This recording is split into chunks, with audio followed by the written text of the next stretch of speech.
Dieu nous appelle non seulement à refléter l'image de son unité, mais il nous appelle à restaurer des familles déchirées, à restaurer des maisons déchirées, à apporter la grâce et la miséricorde, à être des agents de grâce et de miséricorde. Et nous allons voir Osée chapitre 1, le verset 2 et le verset 3. Osée, c'est dans l'Ancien Testament. La première fois que l'Éternel adressa la parole à Osée, l'Éternel dit à Osée, va, prends une femme prostituée et des enfants de prostitution. Pourquoi Dieu lui dit ça? Car le pays se prostitue. Il abandonne l'Éternel. Il alla et il prit Gomer, fille d'Ibrahim. Elle conçut et enfanta un fils. Si Dieu vivait une vie et Dieu voulait faire vivre, il voulait partager ce qu'il vivait avec son serviteur le prophète. Dieu étant l'époux pour Israël, il était l'époux dont Israël épouse. Et Israël avait tourné le dos à son époux. Et Israël est allé chercher des idoles, des dieux inférieurs. Et ça touchait le cœur de Dieu. Le prophète Osée, ne disant rien, Dieu lui dit, ok, viens, tu vas vivre ce que je vis. Va prendre une femme prostituée et tu vas comprendre ce que je vis. Osée va prendre une femme prostituée, Osée la marie et va la traiter avec amour, avec honneur et avec respect, avec dignité. Elle va avoir des enfants avec le prophète. Un jour, Gomer, la prostituée, quitte la maison conjugale. Elle retourne à la prostitution. Et si tu étais Osée, qu'est-ce que tu aurais fait? Dieu dit à Osée le prophète, va chercher ta femme, va la restaurer. Amène ta femme encore une fois dans la maison conjugale. Et peut-être le prophète ne voulait pas, il voulait laisser abandonner, fatigué. Dieu dit non, va la chercher, va la restaurer, va la racheter. Alors, Excellence, c'est le message que Dieu a pour nous aujourd'hui. Et je sais que ce n'est pas facile dans certaines maisons, dans certains foyers. Mais voici le message de Dieu, voici le cœur de Dieu. Dieu dit, va la chercher. Ou bien, va le chercher. Va la chercher. C'est un temps de restauration. C'est un temps de repentance, c'est un temps de pardon. À cette période précise, la femme d'Osée, la femme du prophète, était à la place du marché, en train d'être vendue aux enchères. Elle est à la place publique, en train d'être vendue aux enchères. Dieu lui dit, rachète ton épouse, restaure-la. Aujourd'hui, Dieu, par ma voix, dit à quelqu'un qui m'entend, rachète ton épouse, restaure-la. C'est un temps de grâce et de miséricorde. Et que la grâce triomphe sur le jugement. Que la miséricorde triomphe sur la justice. Et voici comment une prostituée esclave était vendue à l'époque. On va d'abord la déshabiller. Et les marchands vont l'entourer et chacun propose son prix. C'est une vente aux enchères. Celui qui propose le prix le plus élevé que les autres la prend pour esclave, pas pour épouse, mais la prend pour esclave. Elle va travailler pour rembourser cette dette. Quelle honte! La femme d'Osée, le prophète, est devenue une marchandise aux enchères, à la place publique, au marché public. Les hommes firent des offres pour l'épouse du prophète. Et c'était à ce moment-là que Dieu envoie le prophète d'aller, n'est-ce pas, racheter et restaurer son épouse. Et par l'obéissance, comme je disais, il ne s'agit pas d'oser ce qu'il veut, ses humeurs, ce qu'il veut, ce qu'il ne veut pas. Il ne s'agit pas de Gomère, la prostituée, mais il s'agit du plan de Dieu, le plan de la restauration de Dieu. Il s'agit du plan de rachat de Dieu. Oser aller sur la place du marché, la place publique, pour racheter sa femme. Lui aussi, il propose. Et Dieu merci, il propose l'offre le plus élevé. Et il a pu, n'est-ce pas, racheter sa femme à un prix d'or. Et voici ce qu'il dit en Osée 3, le verset 2. Je l'ai acheté pour 15 six argent, un homer d'orgue et un létique d'orgue. Osée rachète sa propre épouse. Il ne faut pas oublier qu'elle était à la place du marché, on la déshabille. Osée rachète sa propre épouse. Il la revêt d'un vêtement spécial et la ramène à la maison conjugale.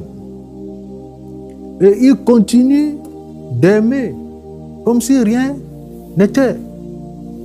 Il ne l'a pas envoyée. Normalement, quand tu l'achètes, elle devient esclave, pas épouse. Mais le prophète Osée ne l'a pas considérée comme esclave. Elle l'amène à la maison, elle la restaure, elle lui pardonne, elle tend la main de grâce et de miséricorde.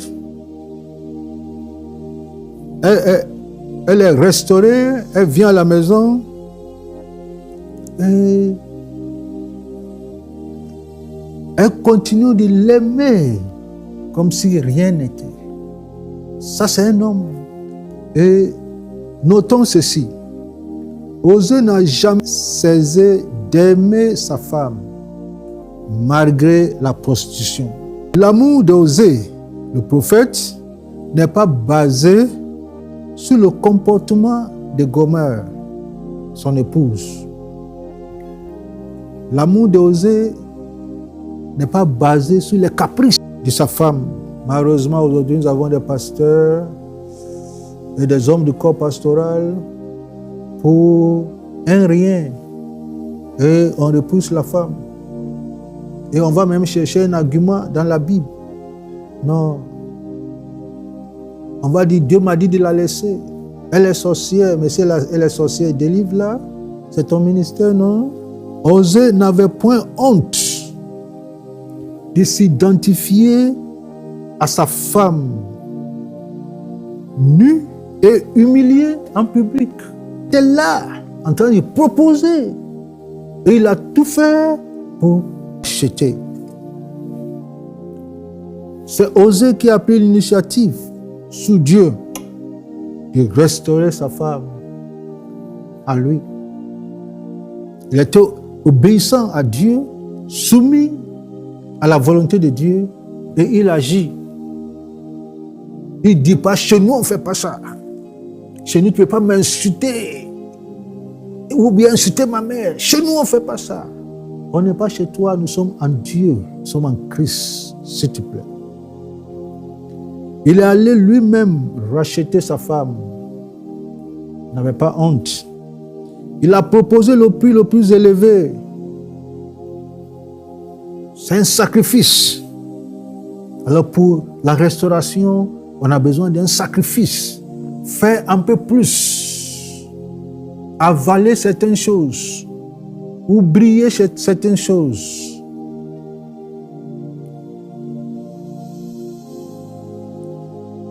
Il a pris sa femme telle qu'elle était, nue et humiliée, sale. Il a pris sa femme. Il l'a revêtue d'une robe spéciale. Gomer, la femme, la prostituée, représente Israël et Osée incarnait l'amour de Dieu. Osée était le symbole de l'amour de Dieu. C'est ce que Dieu nous appelle à faire, nous les hommes, d'être le symbole de l'amour de Dieu. La Bible dit en Jean 3,16, car Dieu a tant aimé le monde. Dieu ne te dit pas d'aimer le monde comme lui, il a aimé le monde. Mais il dit, époux, aime ta femme comme Christ a aimé l'Église. Aime ta femme. Si moi, j'aime ma femme, toi qui m'écoutes, homme, tu aimes ta femme. X aime sa femme. Et chaque homme aime sa femme comme Christ aime l'Église. Nous allons ensemble réaliser Jean 3,16. Car Dieu a tant aimé le monde. Dieu ne te dit pas d'aimer deux personnes. Dit d'aimer une seule personne comme lui, il a aimé l'Église. Bien sûr, on peut aimer tout le monde, mais comme il a aimé l'Église, ça c'est à l'endroit de ta femme. Et comment Christ a aimé l'Église alors que nous étions pécheurs. Israël, l'épouse de Dieu, tourna le dos à son époux pour aller adorer le Dieu inférieur. Ça fait mal au Dieu. Il est un Dieu jaloux. Dieu, son époux divin, met tout en œuvre pour restaurer Israël. Son épouse à lui. Et c'est ce que Dieu attend de nous. Il est notre modèle de restauration. Il est notre modèle d'unité et de restauration. Et il a coaché Osée. Aujourd'hui, il veut nous coacher aussi. Il dit, ne la laisse pas. Elle n'est pas parfaite. Toi non plus. Va vers elle. Va vers elle. Et c'est ce que Christ, notre époux par excellence, a fait pour nous restaurer et nous réconcilier avec son Père. Et dans le contexte du salut, on voit Jésus, notre Osée, notre époux divin. On voit Gomer, la prostituée, elle représente l'Église que Jésus est venu racheter et restaurer. Notre époux a quitté sa gloire, sa maison conjugale, et il est venu sur la terre à la recherche de sa femme. Il est venu la voir nue, humiliée et couvert d'opprobre et de péché. Il a payé comme Osée, il a payé le prix ultime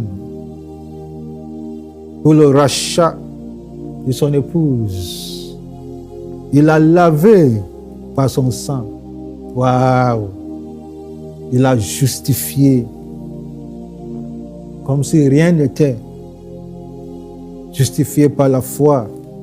Il a revêtu de la robe de la justice. Et il continue de l'aimer comme si rien n'était. Il continue de l'aimer malgré ses caprices. Et je vais te lire ce que l'apôtre Paul nous dit. Éphésiens 5, 25 à 28. Marie, aimez vos femmes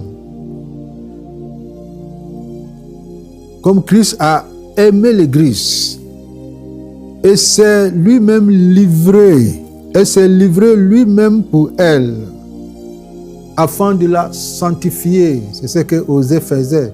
Afin de la sanctifier, en la purifiant et en la lavant par l'eau de la parole. Oh, j'aime ça.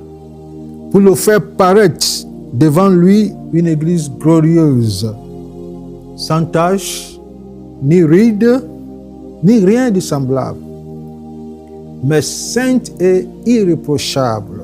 C'est ainsi que les maris doivent aimer leurs femmes comme leur propre corps. Celui qui aime sa femme s'aime lui-même. C'est ainsi que les maris nous devons. C'est un verbe devoir. Nous devons. Alors sur le plan conjugal, Osée représente un époux qui incarne l'amour de Dieu dans son foyer. Un époux qui est le symbole de la compassion de Dieu dans la maison. Un époux qui représente la grâce et la miséricorde de Dieu envers son épouse.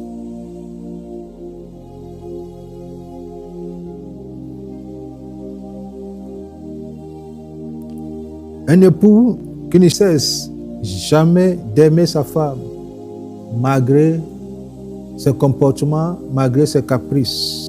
Parce que l'amour de Christ n'est pas basé sur le comportement de mon épouse. Christ n'avait point honte de s'identifier aux opprobres de sa femme, l'Église. Et il dit, c'est ainsi que les maris doivent aimer leurs femmes. C'est Christ qui a pris l'initiative de restaurer l'Église. Et c'est ainsi que les maris doivent aimer leurs femmes. Christ est venu lui-même chercher et restaurer sa femme. C'est ainsi que les maris doivent aimer leurs femmes. Christ a pris sa femme telle qu'elle était. C'est ainsi que les maris doivent aimer leurs femmes. Christ a lavé sa femme, l'a justifiée et l'a revêtue de la robe de justice. C'est ainsi que les maris doivent aimer leurs femmes. C'est ce que Dieu attend de nous, chers époux, chers maris. C'est ce que Dieu attend de nous. Dieu veut que tu lui tendes une main de grâce et de miséricorde. Dieu veut que tu ailles relever sa tête. Ne la laisse pas entre les mains des marchands.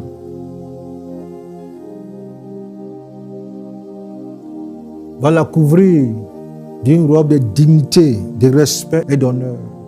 C'est ce que Dieu attend de nous. C'est un temps de restauration. Quel péché Dieu ne peut pardonner. C'est un temps de restauration. C'est un temps de restauration. Dieu a coaché son serviteur Osée. Et Osée est devenu un époux modèle. Grâce à son amour, il a sauvé et transformé sa femme. C'est ce que Dieu attend de nous, chers époux.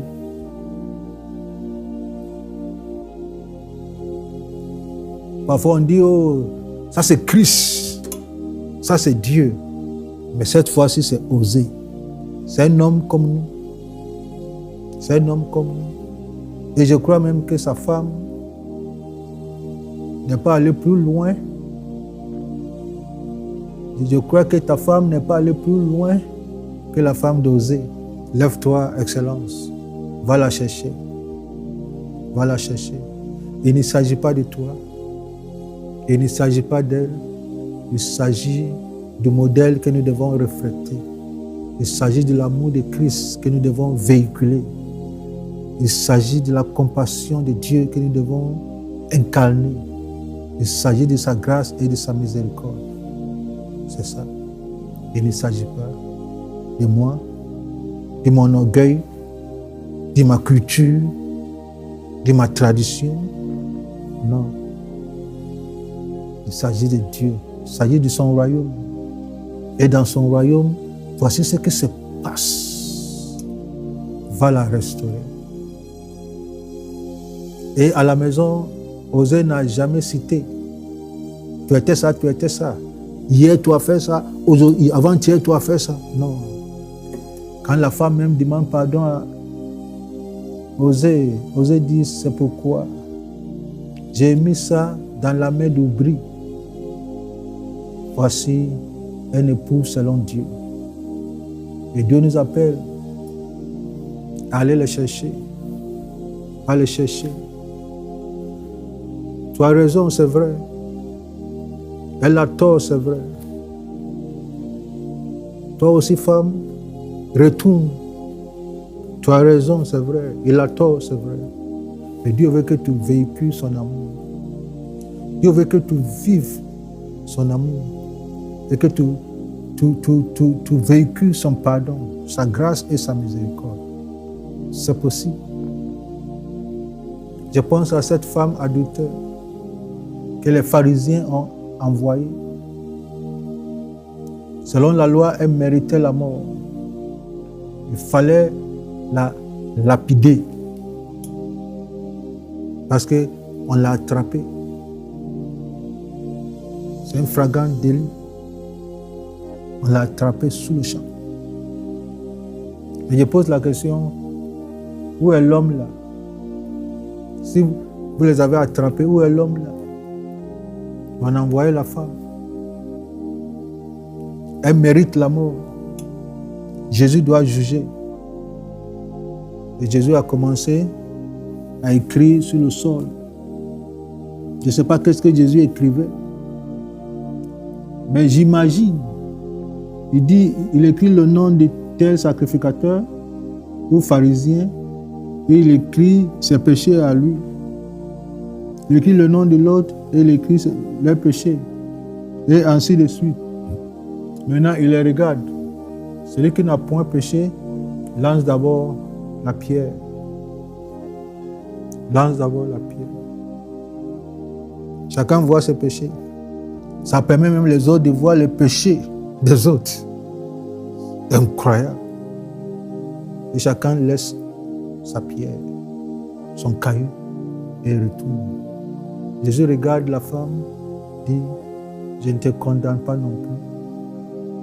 Je ne te condamne pas non plus. Mais va et ne pêche plus. Va et ne pêche plus. Va et ne pêche plus. C'est ce que Dieu attend. Dieu attend un temps de restauration. On va restaurer cette personne. On va l'aimer davantage. Et après, notre amour l'oblige à faire la volonté de Dieu. Va et ne pêche plus. Nous allons prier pour les maris. Que Dieu nous donne cette grâce. Dieu lui-même, il est l'époux pour Israël. Et voici son amour pour Israël. Jésus est l'époux pour l'Église. Et voici comment il a aimé l'Église. Et Dieu prend le cas de Osée.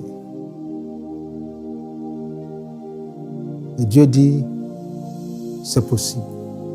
Excellent, c'est possible. Seigneur, donne-nous la grâce. Donne-nous la force. C'est pas facile. Nous savons, c'est pas facile. Ça fait mal. Mais nous ne voudrons pas regarder une personne. Nous voudrons te regarder. Regarder l'unité de Dieu qui ne peut pas se défaire. Et regarder l'unité de l'homme qui ne peut pas non plus se défaire. Et sur la base de ton unité, de ton amour, Seigneur, nous sommes prêts à faire des sacrifices. Nous sommes prêts à aller au-delà. Nous sommes prêts à incarner ton amour, à être symbole de ton amour, à représenter ta grâce et ta miséricorde, Seigneur. Au moins pour une personne, pour nos épouses. Merci, Seigneur. Merci, Seigneur. Fortifie-nous. Que ton esprit vienne sur nos vies. Parce qu'à l'aide de ton esprit, c'est possible. Par la chair, c'est impossible. Mais par ton esprit, c'est possible.